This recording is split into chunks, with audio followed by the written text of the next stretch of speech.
Just me and the symbiotes here to talk about how we actualized ourselves. This video comes with a trigger warning. When I'm lying wide awake for my son on me. Welcome to church. I'm your televangelist, Father Sky. Unfortunately, Father Sky needs a gas mask today. These laughing gas needs hazmats, y'all. So I keep racking my brain how I make something to actually help pregnant kids who look like boys who've been used as baby factories. And I keep coming back to returning the stone letter. Stone letter is what Mike Patton calls his music. Why is returning his musical note the only way to help persons such as myself? Who survived and they're living in the aftermath of being used as breeders and factory farming human beings. Because explaining what he's talking about is the only way that I can find to explain these things with any kind of structure. And because his coded message has within it both simultaneously the expression of our self-hate and the cure. Besides, this wouldn't be church without reading from the book of Revelations. That's what I've taken to calling his music. As every time I figure out what he's talking about, well, he says his music is about something else. So when I figure it out, what am I left to conclude? That my interpretation of his music is colored by my experiences, so I actually can't. Every time I figure it out, I'm really just figuring out something about myself. Therefore, whether or not his music is actually about factory farming of pregnant kids who look like boys, it is still how I remembered, or rather, actualized, what happened to me. So, therefore, it's still the book of Revelations. As in, what a revelation. I just fucking figured out, and wow, I said it so wrong before, so let me try. Again, everything that I always remembered is true. Oh shit. Not only are some of my kids dead, but some of them are probably alive out there. Alive out there being tortured. I'd like to take a moment to remind you all of something that I've said before. When people are torturing the pregnant belly of the person that they are using as a baby factory, they are not going to do good things with those children once they are born. And I can't sleep at night because of it. And Mike Patton's music is how I remembered. Now to eliminate the book of Revelations for you all. But wait a minute. This fool has almost 400 songs. Where do I even begin? Allow me to demonstrate in gospel. I want you all to sing along, kids. Can we begin at the end to say That is how first song on this epic stone letter begins. And he means it literally. You literally begin at the end in ascending alphabetical order. Are you ready to ascend, my children? It starts with the song 101 North. Oops, I meant psalm. These are not songs. They're psalms. These are not rock stars. They are witches, priests and priestesses of a sacred holy church called the Temple of the Dog. Get it? Pooch. Get it? Belly. Stub It Up is about a belly. More on that in a minute. 101 North begins with the verse, quote, hitch a ride, as someone might in a car that was driving on a highway, 101 North. However, this is only surface layer of meaning. 101 North is also the designation of an introductory college courses. And this is Geometry 101 North, the introductory course to the intersection metaphor. Intersection's a metaphor for someone whose intersex being used as a baby factory. Intersex is the modern day term for hermaphrodite. What a coincidence. One of Mike Patton's first songs. He's a bird in flight, a hermaphrodite, quote unquote, as in that's in the song, quote unquote. By the way, that's not talk Mike Patton. Anyways, back to the intersection, where intersex intersects.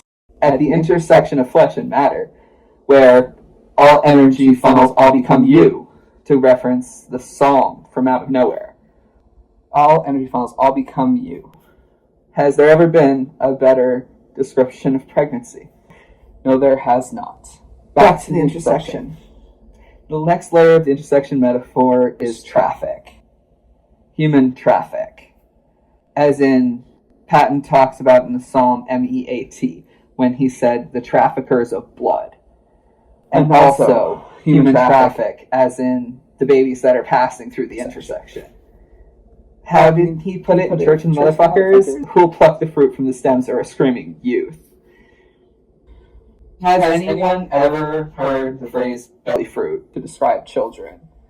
There's a movie of this title, but I don't care about that movie. I care about Church and Motherfuckers. I care about Pregnant Kid in the video, and the many like him. Millions, billions like him, whose children are being sold in modern-day slave trade as we speak. If you're wondering how I got that from Church and the Motherfuckers, well, it's something about the line, "Who'll pluck the fruit from the stems of our screaming youth?" Where the stems are our bellies, and the fruit is our children.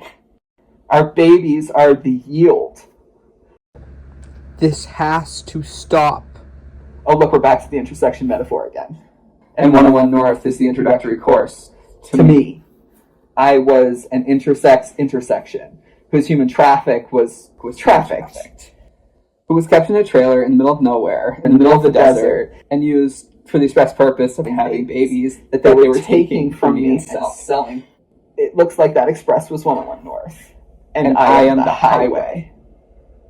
Let's get back to illuminating the manuscript. That is the stone letter. That is the book of Revelations.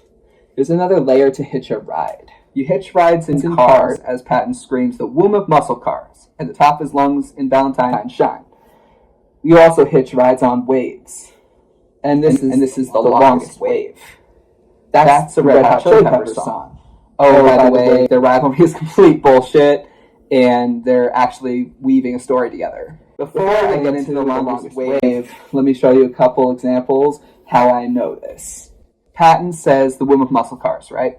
Anthony Kiedis says 2 legs that you spread inside the tool shed. Oh, I was both these. What a revelation. I was both of these. Let's get going with Bionic Vapor Boy in here to talk about it. You know what it's like to be used as a fucking baby factory and be told that's not what's happening? Do you have any idea what it's like? Not a whole lot of people realizing. Because somewhere a long time ago, somebody told a really fucked up lie that boys don't have babies. Which means that when people see kids who look like boys, they don't think they could possibly be pregnant. And that is an incorrect assumption. Intersex people have existed long before transgender people. And people with vaginas, some of whom have penises, some of whom do not, who look like boys, have been being used in fucking meat grinder, a special kind of way. It's doing manual labor, it's doing fencing, rolling a giant fucking roll of metal, hauling T-posts and a T-post pounder, unrolling this shit across the desert, putting this shit up. A fucking god among men, that's what I was. The entire time I was being used as a baby factory and being told it was just enemies. And there's so much that I want to say about this, and what needs to change. Now. But you know, I can't figure out where to plug this fucker in. I guess this concludes your desert search for Techno Allah, Father Mother Mishka, Michael Allen Patton. But that's another psalm. And then there's another Red Hot Chili Peppers line. A system making babies with a Black & Decker blowtorch. People with vaginas who look like boys get used in the baby factories in a specific way. And it's a long-standing system. A system where you are in the tool shed using a Black & Decker blowtorch while getting raped, while doing manual labor, while pregnant. Like I was, at the mercy of a system making babies with a Black & Decker blowtorch. Because when they said that boys don't have babies, what that was tantamount to was that no one thinks you could possibly be pregnant if you look like a boy. So the human trafficking of us has gone unnoticed. Aptly described by Anthony Kiedis in the Psalm Ready Made, with the verse, a system making babies with a Black & Decker blowtorch. And immortalized into history by Mike Patton in the Church of the Motherfuckers music video. This concludes this angry church service for today. I'll be back soon, and it'll be on late. And I will keep illuminating the book of Revelations, a.k.a. the Seahorse Gospel, a.k.a. a gargoyle song, a.k.a. the stone letter, the longest wave, the musical note. And I'm going to keep on doing it as long as I can. For my son. Tell my boy I love him so. Tell him so. Well, lie there wide awake for my son on me.